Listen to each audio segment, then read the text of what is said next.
আসসালামু আলাইকুম ওয়া রাহমাতুল্লাহি ওয়া বারাকাতুহু। আলহামদুলিল্লাহ, সমস্ত প্রশংসা আল্লাহর জন্য। আল্লাহ আমাদেরকে সুস্থ নিরাপদে শুরু থেকে আজ পর্যন্ত সিয়াম পালনের সুযোগ করে দিয়েছেন। এজন্য আমরা তার শুকরিয়া আদায় করি, বলি আলহামদুলিল্লাহ।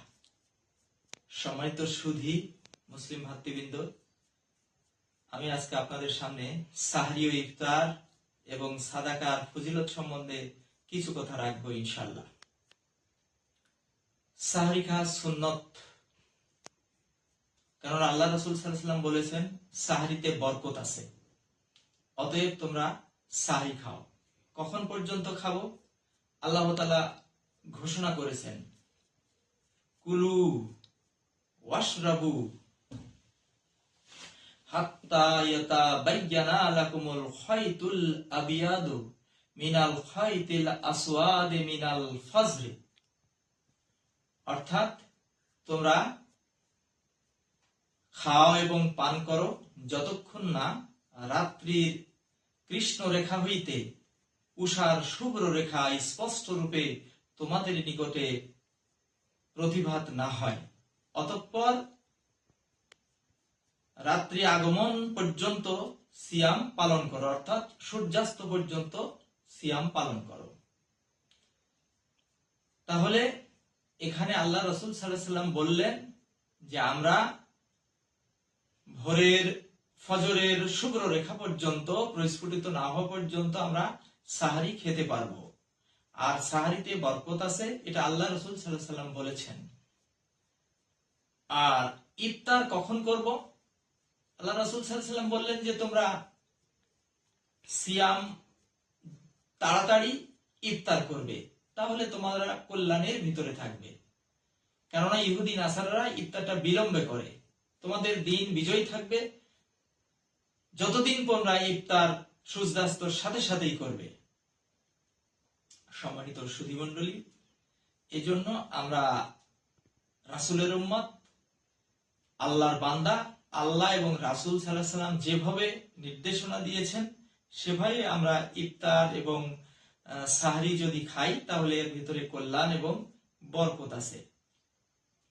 ইফতার যদি আমরা অন্য কাউকে করাই তাহলে আল্লাহ রাসূল সাল্লাল্লাহু আলাইহি ওয়াসাল্লাম বললেন যে কোন রোজাদারকে ইফতার করালে তার গুনাহ মাফ হবে এবং জাহান্নাম থেকে মুক্তি পাবে। সাহাবায়ে কেরাম বললেন যাদের সামর্থ্য নাই, আল্লাহ রাসূল বললেন তোমরা যদি দুধ পানি মিশ্রিত এক গ্লাস খাওয়াও, এক গ্লাস পানি খাও এবং একটা খেজুর খাও অথবা এক ঢোক পানি খাও, তাহলে সেই সওয়াব তোমরা পাবে। কিন্তু যাকে ইফতার করানো হলো ওই রোজাদারের রোজার কোনো কমতি হবে না বা ক্ষতি হবে না। যিনি তৃপ্তি সহকারে ইফতার করাবেন, আল্লাহ কিয়ামতে তাকে হাউজে কাউসারের পানি পান করাবেন, জান্নাতে না পাওয়া পর্যন্ত সে আর পিপাসার্ত হবে না। অতএব ইফতার করানোতে যথেষ্ট ফজিলত এবং যথেষ্ট বরকত রয়েছে।